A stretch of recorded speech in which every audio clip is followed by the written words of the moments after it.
دین کو جن لوگوں نے یہ سمجھا کہ ترقی کے لیے آڑ ہے اور پھر جا کر کے دوسرے خیالات اپنانے لگ گئے، دوسرے لوگوں کے خیالات کی طرف چل پڑے، ان لوگوں کے لیے میں جواب میں کہتا ہوں، بعض لوگ یہ سمجھتے ہیں کہ کالج یونیورسٹی ایک الگ چیز ہے، مدرسہ دارالعلوم یہ ایک الگ چیز ہے۔ میرے عزیزو، علم کی کوئی تقسیم نہیں تھی، علم ایک ہی ہے۔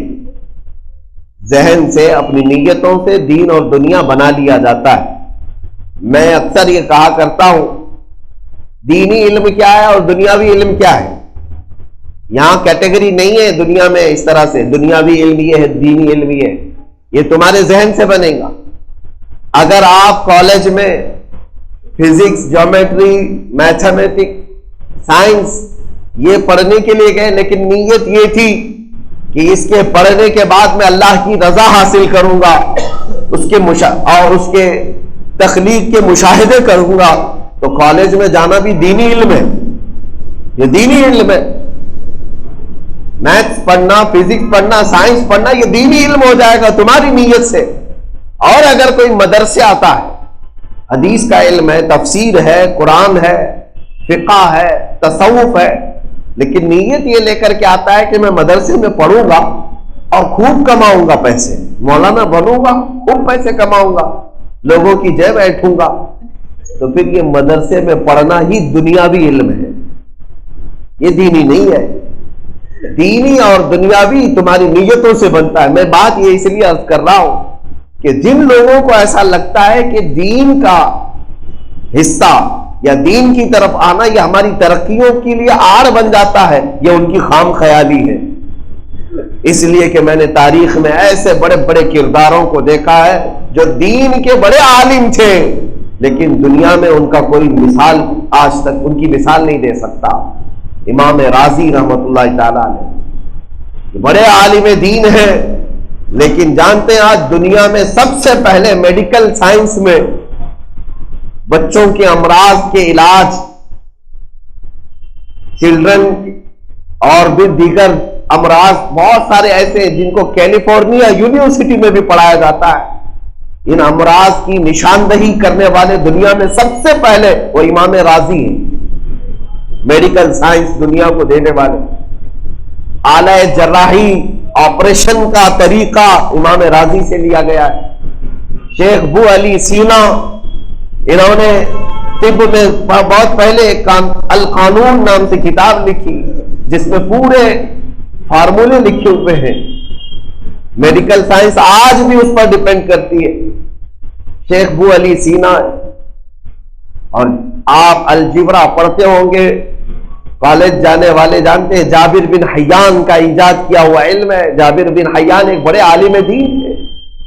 مجھے بتائیں کہاں ترقی کے آڑ آئی، یہ دین کہاں ترقی میں آڑ آیا؟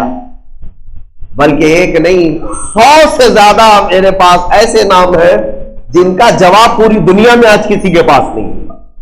100 سے زیادہ ایسے علماء ہیں جنہوں نے دنیا کو ایک بہت اعلیٰ قسم کی چیزیں عطا کی۔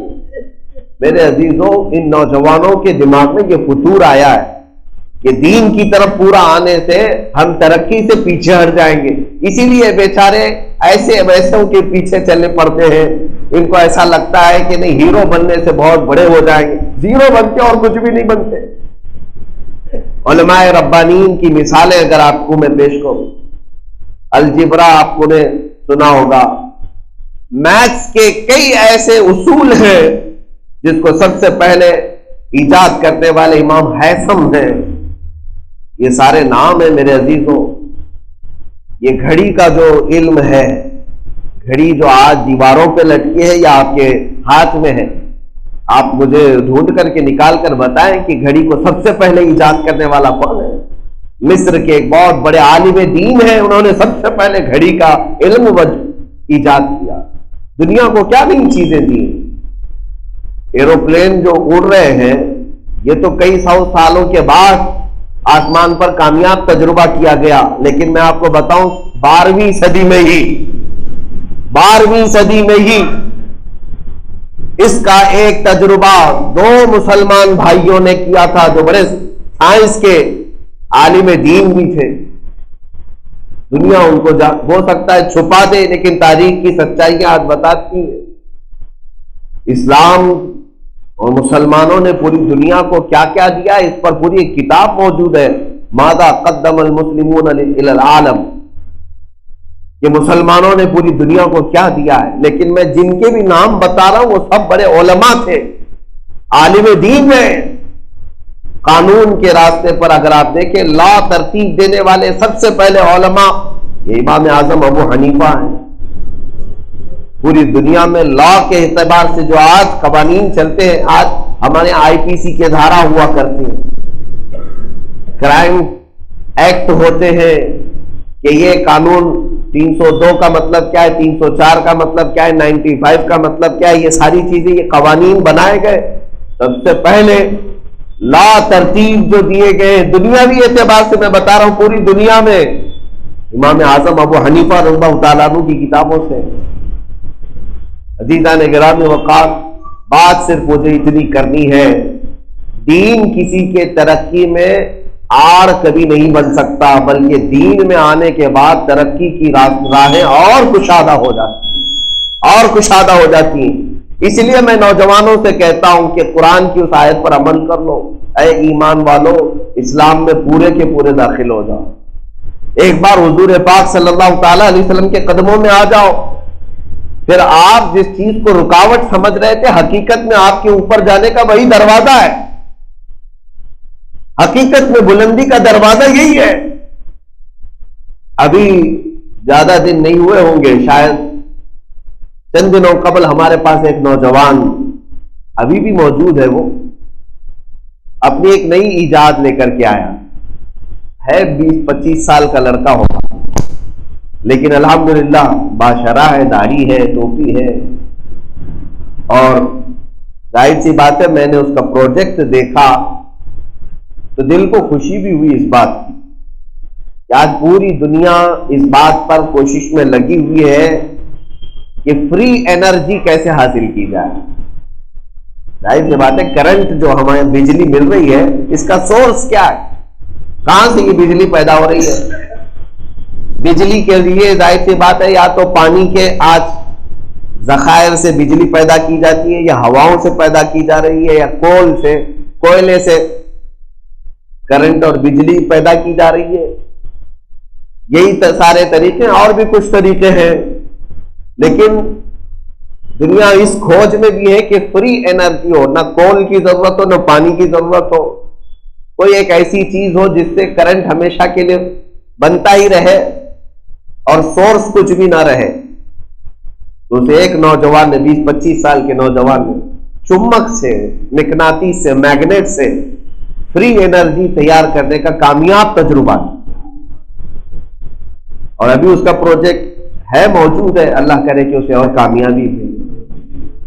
ظاہر سی بات ہے میں یہ بات اس لیے عرض کر رہا ہوں کہ جو نوجوان یہ سمجھتے ہیں کہ داڑھی ہماری ترقی کی راہ میں رکاوٹ ہے، حضور پاک صلی اللہ تعالی علیہ وسلم کی غلامی میں آنا ہماری ترقی کے لیے رکاوٹ ہے، کسی دن میں ایسے نوجوانوں کو ان کے سامنے کھڑا کروں گا تاکہ ان کے چہرے پر بغیر کسی کے مارے خود ہی تھپڑ پڑ جائے کہ نہیں، نبی پاک صلی اللہ تعالی علیہ وسلم کی غلامی میں آنے والا پوری دنیا کو چنوتی دے سکتا ہے. جہاں تمہارے تجربے کامیاب نہ ہو، اللہ کی عطا سے ہمارے تجربے کامیاب ہو سکتے ہیں. ایک بات یہ بھی تو یاد رہنی چاہیے، ساری چیزیں صرف اور صرف دنیا کے بنائے ہوئے یہ اصولوں سے ہی نہیں چلتے. اللہ تبارک و تعالیٰ مؤثر حقیقی ہے، جب تک وہ نہ چاہے کسی میں اثر بھی نہیں پیدا ہوگا. میں یہ نہیں کہتا کہ کسی نے فری انرجی کا کوئی تجربہ نہیں کیا ہوگا، ہزاروں کر رہے ہیں، بہت سارے لوگ کر رہے ہیں، کروڑوں روپے اس میں خرچ کر رہے ہیں، لیکن سب کا سکسیس ہونا یہ ان کے اپنے ہاتھ میں نہیں ہوتا جب تک اللہ نہ چاہے. آپ جانتے ہیں کہ آپ ہزاروں کی تعداد میں ہوں گے، آپ کو لے جائیے کسی سمندر میں اپنے ہاتھوں کی بنائی ہوئی کوئی کشتی چھوڑ کر دکھائیے، سب اس بات کے لیے کیپیبل ہے کہ ہم جو بھی لوہا، تانبا، پیتل لے جا کر کے کوئی ایک کشتی بنا اور سمندر میں بہائیں تو وہ چلنے لگ جائے گی. کشتی بنانے کے بھی کوئی طریقے ہوں گے. اور بنتی ہیں، ہزاروں ٹن اپنے اوپر لاتی ہیں، لیکن اس کو پانی کی سطح پر چلانا نہ یہ انجینئر کا کام ہے نہ کیپٹن کا کام ہے، صرف اللہ رب العزت کی طرف۔ قرآن میں اللہ نے فرمایا جب تک اللہ نہ چاہے یہ سمندروں پر اتنا بھاری بھرکم بوجھ لے کر کیسے چلے گی؟ اڑا تو لیا ایروپلین کو آسمانوں پر، لیکن کیا آپ سمجھتے ہیں کہ یہ صرف انجینئر کی کلا ہے؟ یہ صرف ٹیکنک ہے؟ ہزاروں ٹیکنک فیل ہو جاتی ہے، اللہ اگر نہ چاہے تو کوئی چیز ہوا میں معلق ہو ہی نہیں سکتی۔ اللہ تبارک و تعالیٰ مؤثر حقیقی اثر دیتا، لہذا میں اپنے بچوں سے اتنا کہوں گا، کام اپنے دنیا میں جو کرنا ہے کرتے رہو، لیکن لو اللہ سے لگائے رکھو۔ اے اللہ، کامیابی دینے والا اور اثر پیدا کرنے والا تو ہی ہے۔